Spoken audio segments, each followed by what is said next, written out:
हल्ली आय-टी कंपनीमध्ये सर्वात जास्त पॅकेजवाले जॉब्स फक्त आपल्याला दिसतात, पण त्यामागची भयानक पारदर्शकता आपल्याला कधी दिसत नाही. म्हणूनच तर या इंडस्ट्री जेवढी बाहेरून चांगली वाटते, तेवढीच आतमधून नरक सुद्धा आहे. आता ते कसं काय सांगतो.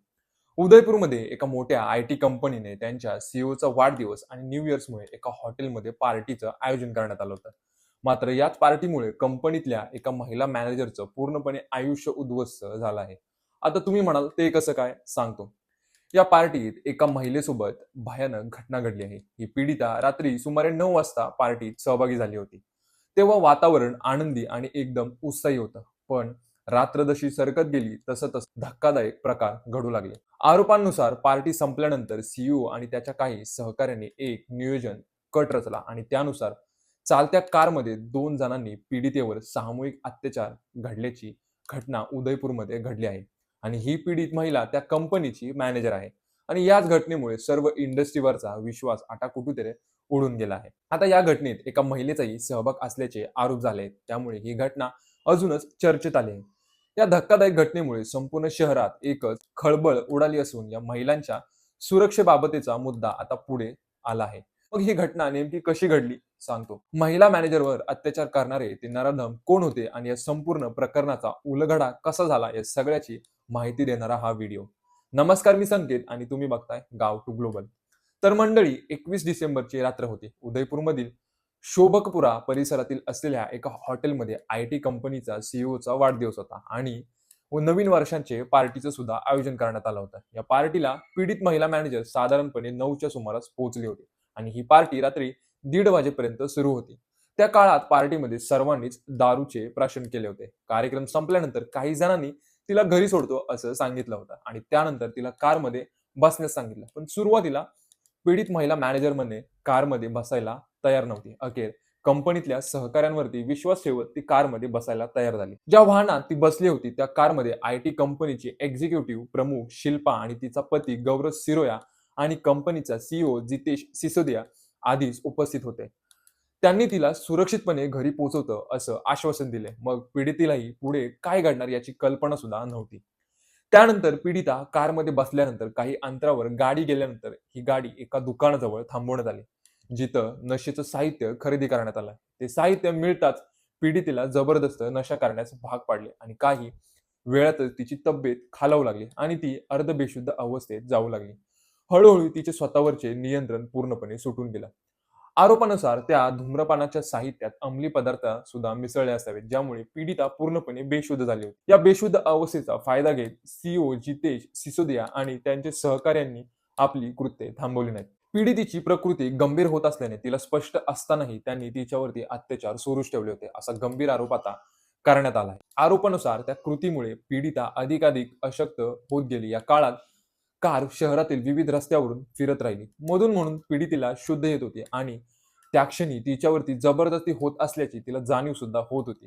तेव्हा तिने तीव्र विरोध केला आणि थांबण्याची विनंती सुद्धा केली. मात्र आरोपींनी तिच्या मागण्यांकडे दुर्लक्ष केलं होतं. ही घटना सकाळी पहाटे 1:45 वाजता सुरू झाली होती आणि दरम्यान सकाळी 5 वाजेपर्यंत सुरू होती. या दरम्यान तिला शांत करण्याचे अनेक प्रयत्न करण्यात आले, पण तरीही ती सतत प्रतिकार करत राहिली. अखेर सकाळच्या सुमारास हे सर्व थांबल्यानंतर पीडितेला तिच्या घराजवळ अत्यंत अर्धावस्थेत सोडण्यात आलं. कसाबसा स्वतःला सावरत ती घरी गेली आणि पोहोचण्यात यशस्वी झाली. घरी पोहोचल्यानंतर शुद्धीवर आल्यानंतर तिला तीव्र वेदना जाणवत होत्या. तिच्या शरीरावरती अनेक जखमा होत्या. त्या क्षणी तिला लक्षात आलं की तिचे कानातले आणि मोबाईल, काही वैयक्तिक वस्तू गायब झाल्यात. ते पाहून ती पूर्णपणे हादरून गेली होती आणि ती प्रचंड अस्वस्थ झाली होती. घडलेला प्रकार नेमकं काय होता हे समजून घेण्याचा ती प्रयत्न करत होती. तेव्हा तिला आठवलं की संबंधित गाडीमध्ये डॅश कॅमेरे सुद्धा होते. या घटनेमध्ये महत्त्वाचे पुरावे हे डॅश कॅमेरे ठरू शकतात. स्वतःच्या शारीरिक अवस्थेकडे पाहिल्यानंतर गुन्ह्याची गंभीरता तिच्या लक्षात आली. त्यानंतर तिने थेट पोलिसांकडे धाव घेतली. मोठ्या प्रयत्नानंतर तिला गाडीतून ऑडिओ आणि व्हिडिओ रेकॉर्डिंग्स मिळवण्यात यश आलं. त्या रेकॉर्डिंगमध्ये घडलेल्या घटनेशी संबंधित आवाज स्पष्टपणे ऐकू येत असल्याचा दावा करण्यात आला होता. ते सर्व रेकॉर्ड्स झालं होतं आणि ज्यामुळे अत्याचाराची घटना स्पष्टपणे समोर आली होती. त्या ऑडिओ व्हिडिओमध्ये सीईओ जितेश सिसोदिया यांचा स्पष्टपणे आवाज ऐकू येत असल्याचा दावा आहे. हे रेकॉर्डिंग पोलीस तपासासाठी अत्यंत महत्त्वाचा पुरावा ठरले. पीडितेने हे तांत्रिक पुरावे स्वतःकडे सुरक्षित ठेवून आपल्या तक्रारीसोबत पोलिसांकडे सादर केले. सध्या पोलिसांकडून या रेकॉर्डाची फॉरेन्सिक तपासणी सुरू आहे. या तांत्रिक पुराव्यामुळे प्रकरण अधिकच मजबूत झाले असून कृत्यावरती प्रकाश पडला आहे. मंडळी, 23 डिसेंबर रोजी म्हणजेच घटनेनंतर 3 दिवसांनी पीडितेने उदयपूर पोलिसांकडे अधिकृत तक्रार दाखल केली होती. जेव्हा पोलीस अधीक्षक योगेश गोयल यांनी या प्रकरणाची गंभीरता लक्षात घेतली आणि तपासासाठी वरिष्ठ अधिकाऱ्यांच्या मार्गदर्शनाखाली कारवाई सुद्धा सुरू करण्यात आली. पीडितेचा जबाब, वैद्यकीय अहवाल आणि उपलब्ध तांत्रिक पुरावे यांच्या आधारे सखोल तपास सुरू करण्यात आला आहे. वैद्यकीय तपासणीत पीडितेच्या शरीरावरती जखमा तसेच गुप्तांगावरती खुणा सुद्धा आढळून आल्या आहेत. त्यामुळे सामूहिक अत्याचाराची गंभीर संशय आता बळावला आहे. पोलिसांनी तातडीने हालचाली करत आवश्यक पुरावे गोळा करण्यास सुरुवात केली आहे. पीडितेच्या तक्रारीमुळे हे प्रकरण संपूर्ण जनतेसमोर आलं आहे.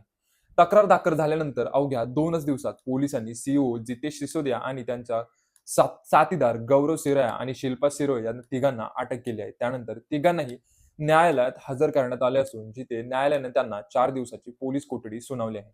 मंडळी, या संपूर्ण प्रकरणाबाबत पोलिसांनी दिलेल्या माहितीनुसार 23 डिसेंबर रोजी घटनेची अधिकृत तक्रार दाखल करण्यात आली होती. पीडिता कंपनीत मॅनेजर पदावरती कार्यरत होती आणि पार्टीतील बहुतांश लोक तिच्या ओळखीचीच होते. त्यामुळे कोणताही संशय न घेता ती निश्चितपणे पार्टीला गेली.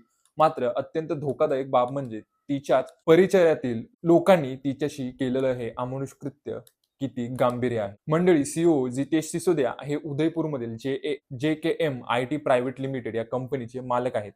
कंपनीच्या अधिकृत वेबसाईटवर 4.7 स्टार रेटिंग देण्यात आलं असून महिलांसाठी सुरक्षित कार्यस्थळ असल्याचा ते दावा करत होते. या घटनेमुळे कंपनीचा दावा पूर्णपणे फेल गेल्याचं चित्र आता पुढे आलंय. जितेश सिसोदिया हे उदयपूरचे रहिवासी असून IT क्षेत्रात त्यांची तिकडे ओळख होती. या घटनेमुळे कंपनीला किंवा कंपनीच्या प्रतिमेला पूर्णपणे धोका बसला आहे. सीईओ वरती झालेल्या गंभीर आरोपांमुळे हा दावा पूर्णपणे ढासळला आहे. पार्टी दरम्यान दारू आणि अंमली पदार्थांचा कथित वापर महिला सुरक्षिततेसाठी किती मोठा धोका बनू शकतो या घटनेतून स्पष्टपणे पुढे आले.